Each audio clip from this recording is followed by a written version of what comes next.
Hey guys, welcome back. Harry Jacobs here.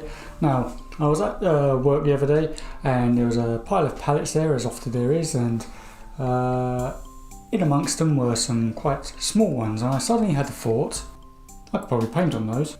So I grabbed them and I took the blocks off the back of them and make them more flat, and this is the result. Some nice flat hangable things that I can have a little bit of an experiment on and see if we can make something really nice out of them.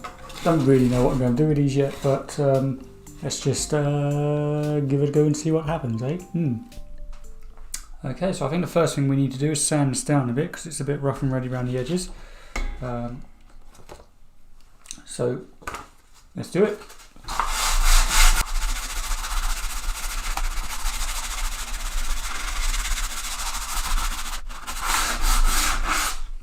I think that'll open a window.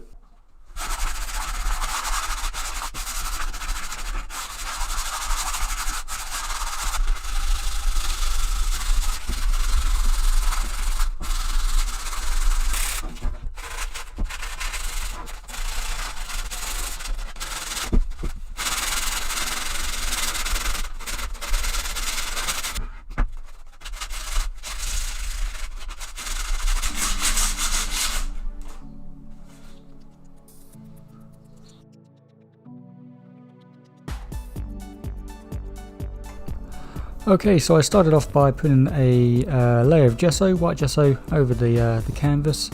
Now I knew straight away that I'd never be able to get rid of any of the screw holes and the big knots and all that kind of stuff. There's like rough edges around the edges of it, but that was never really the point. The whole idea I wanted to go for was trying to keep the kind of upcycling feel to it. So I wanted to end up with something nice and decorative, but when you look closer you can still see it used to be a pallet. And to that end I'm not really putting too much of a thick coat of gesso over it. I want some of the grain from the wood to be seen through it. I want it to be a little bit rough and not be completely covered, just so some of that wood grain shows through afterwards. And I may even sand back the final painting when all's said and done, just to try and expose a little bit more of the wood grain, but we'll see how it goes. And the reason I'm applying gesso, by the way, is to give the sort of the top coat of paint that I'm going to put on later a nice surface to go onto, especially since I'm using acrylic paint, which will really soak into the wood unless I put something on top of it first. Okay, so that's a layer of gesso put on. My brush is feeling pretty abused right now, so I need to take care of that. Wait for this to dry, and then we'll come back and stick some kind of design on top of it. I don't know, we'll see how it goes.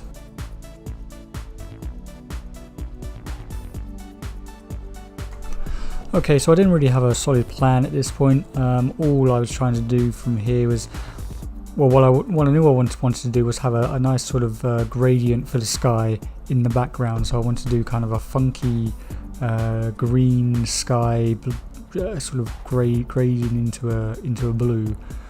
So you can see I've got a sort of a permanent green at the bottom, and then I'm using phthalo blue at the top and using white as a sort of an intermediary colour to help them blend together nicely.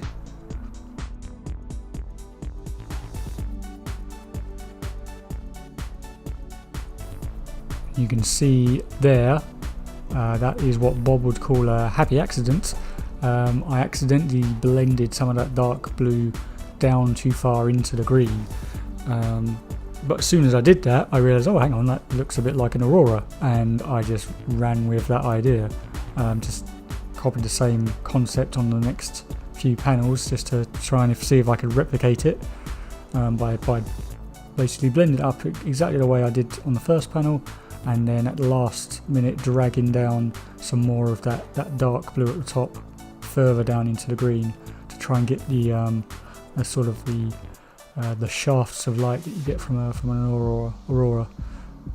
And yeah, I'm quite happy that it's working.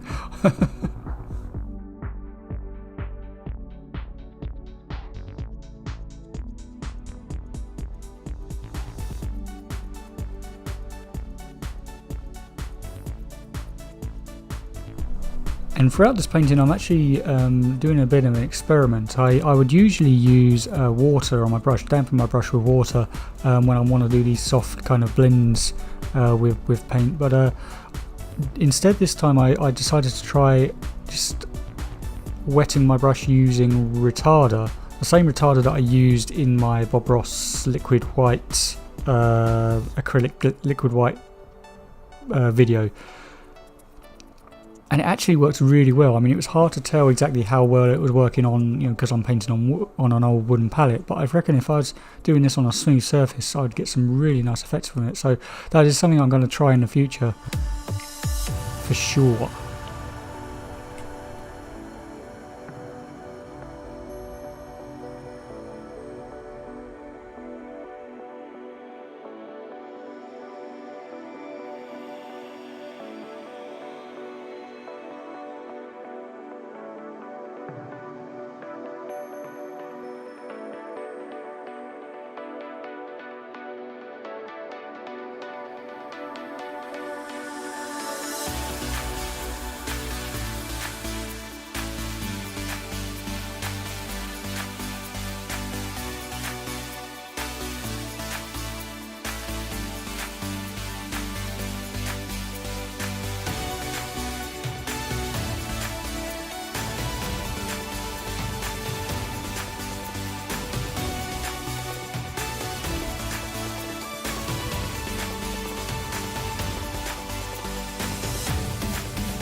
So I'm going full on Bob Ross here and just tapping in a load of leaves using a brush that's kind of a bit rough and bristly. But I guess all brushes are bristly, aren't they? Because otherwise they wouldn't be brushes, they'd be sticks.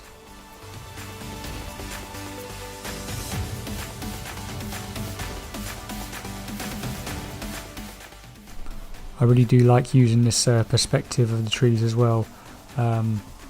It's one I've used a couple of times before, and it's really effective for kind of drawing the viewer's eye into the painting. Is a really important part of a successful painting is drawing the viewer's eye in, and this just works.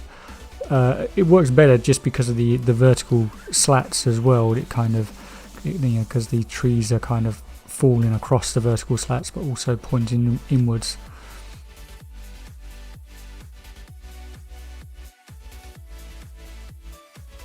And now some finishing touches, just adding a few stars in, of course, not too many because it's not a very dark night sky here, just starting to see a few stars appear, just dotting them here and there.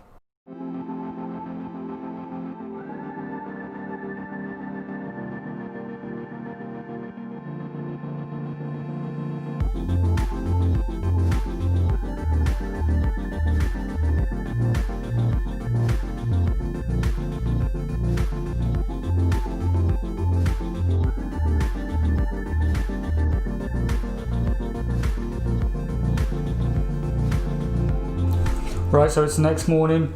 I had to go away and come back to it with fresh eyes to really decide if I wanted to sand it back like I was saying before, just to give it a bit of patina, because I really like the way it looked as it was, and I think I'm going to keep it as is.